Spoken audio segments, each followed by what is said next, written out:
Bonjour, on est le 13 janvier, on est dans la rue en soutien au personnel de l'éducation nationale.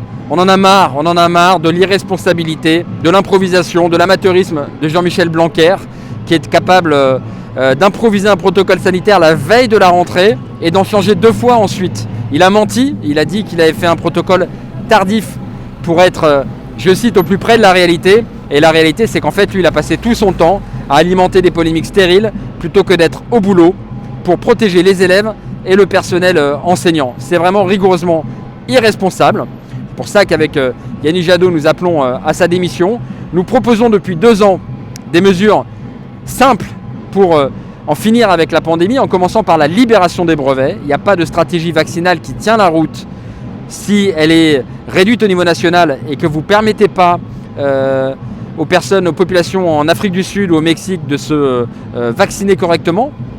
Moi, j'ai attrapé le Covid, le variant Omicron fin décembre. Ce variant a émergé fin novembre, 1 mois plus tôt en Afrique du Sud. Donc il n'y a pas de stratégie vaccinale qui tient la route si on ne libère pas les brevets sur les vaccins. C'est une demande que nous portons avec force depuis longtemps. Et on nous dit, non mais ça ne s'improvise pas. Ben oui, c'est pour ça qu'il faut le faire tôt. Et c'est pour ça qu'il eût fallu écouter les écologistes. Nous n'en serions pas là.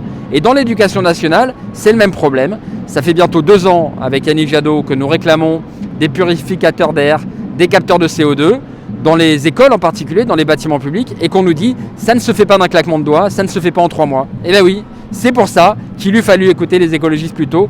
Nous n'en serions pas là. Et en attendant, tout notre soutien au personnel enseignant, c'est grâce à lui que l'école tient la route, et certainement pas grâce au ministre de l'Éducation nationale.